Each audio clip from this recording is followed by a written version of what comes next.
Hello everyone, welcome to What's Up with Tyler Gallagher, the official rundown recap show of the Borger Cafe League. I'm your host Tyler Gallagher, and I'm here to talk about all things Borger for the Week 3. First off, my Birds of War came out very victorious over the Wizards of Loneliness, riding a huge game from Keenan Allen.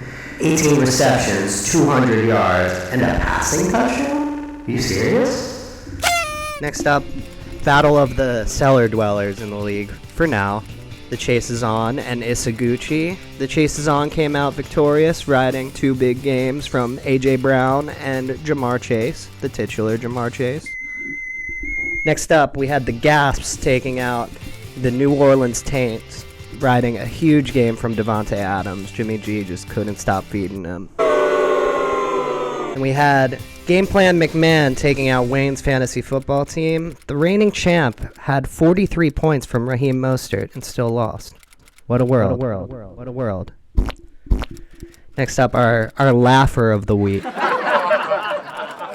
Linguini with Muscles, putting up a whopping 166.72 points against the lowly Ayahuasca Healing with just one. Wow! Here's some stats for you. Linguini with Muscles had 5 players score over 20 points, including the vaunted Buffalo Bills defense with 33. They were worth that first-round pick last year. And for a nail-biter of the week, we had the New York Football Gordons taking out Jemima Kirk Cousins, dealing one of the powerhouses of the league their first loss. Kenneth Walker had a big game with over 30 points for Mr. Gordon.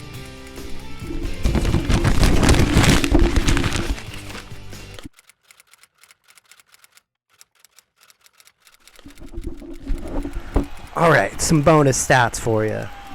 There are only 2 undefeated teams left in Borger Cafe. That would be my Birds of War and the Gasps. They are facing off in Week 4.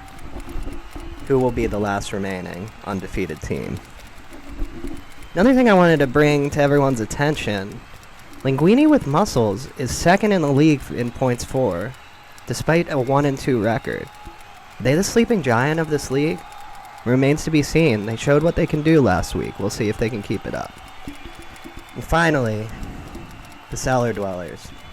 Isaguchi and the Chase is On are the only 2 teams who are averaging less than 100 points a week. Really shameful stuff from our commish, honestly. Anyway, that's all I got.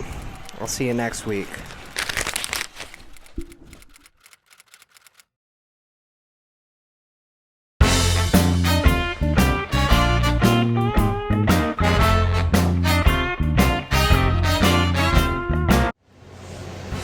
Hello everyone, welcome to the interview portion of What's Up with Tyler Gallagher, your favorite Borger Cafe show. Today on the program we have the man himself, Commissioner Patrick John Ronayne. Pat, how you doing today? Hey Tyler, I'm doing great, buddy. Thanks a lot for having me today. Of course. We're now 3 weeks into Borger Cafe year 2. Week 4 just around the corner, but we're really starting to get the lay of the land in the league this year. What's your big takeaway so far? Right. Yeah, well, listen, we just had a big week 3, a lot of big matches. We just saw the championship rematch, which ended in a bit of heartbreak over there for Wayne's fantasy football team. Game Plan McMahon's really edged that one out. That was a hell of a game. You had the toilet bowl over there. Or not the toilet bowl just yet, but we had a 0-3 matchup with Isaguchi and the Chase is On, and we all know how that ended. It did not go too well. A-Chain left 51 points on the bench. Chase is On goes on to have his first win of the season, and as a whole, all things are looking pretty balanced throughout. We have some good playoff contention teams out there, and we have some managers really trying to make moves. So that's really exciting. Yeah, we love to see it. We saw a big move last night that you actually participated in. Would you like to touch on the big Pat Mahomes trade?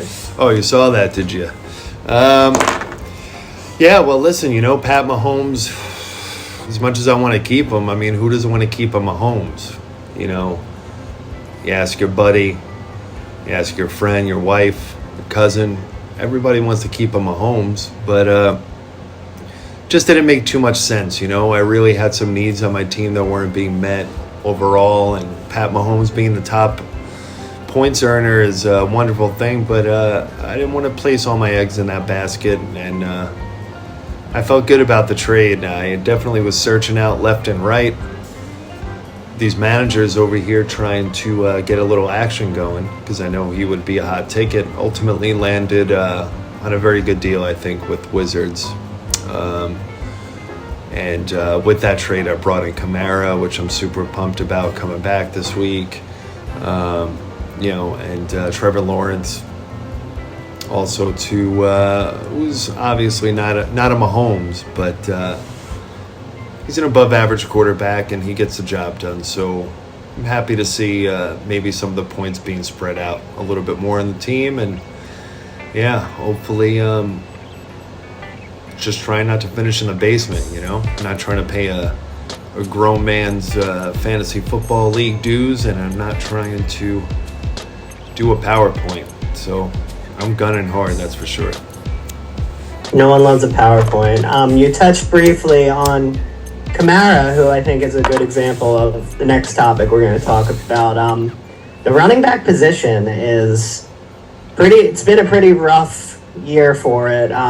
We got big injury to Nick Chubb, Saquon's gone down, Kamara obviously with the suspension, and then your traditional guys you can lean on. Derrick Henry looks pretty terrible so far. Josh Jacobs still coming back from that holdout. I don't know, what do you make of this mess of a position so far this year? Yeah, you ain't kidding. I mean, typically RB1s, those are the biggest breadwinners out there, or amongst them, but it's really wild. Yeah, we saw some big takedowns early. Saquon being one of them. But look, I mentioned Saquon because I picked up Breida.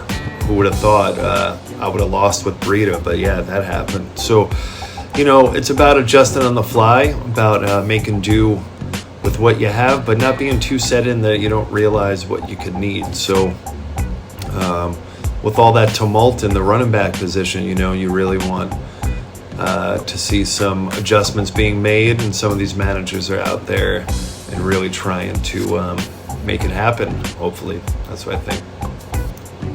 Yeah, it's tough. I think there's actually more viable running backs than there's ever been, but it's a matter of every team has 3 good running backs, and you never know who's going to be that guy that week.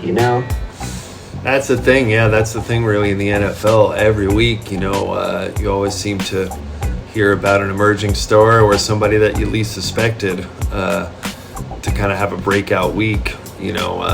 Big example, obviously, is A-Chain over there, gathering up 51 points for you boy in the bench.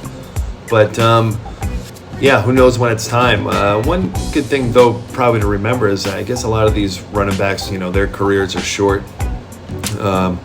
So typically once they have a good week, a week or two, and, they're showing the work ethic and everything like that, these coaches wind up putting them in and really throwing them to the wolves and seeing what they could do. So hopefully that translates into some good points for some of those running backs too, who maybe not a lot of people are thinking about.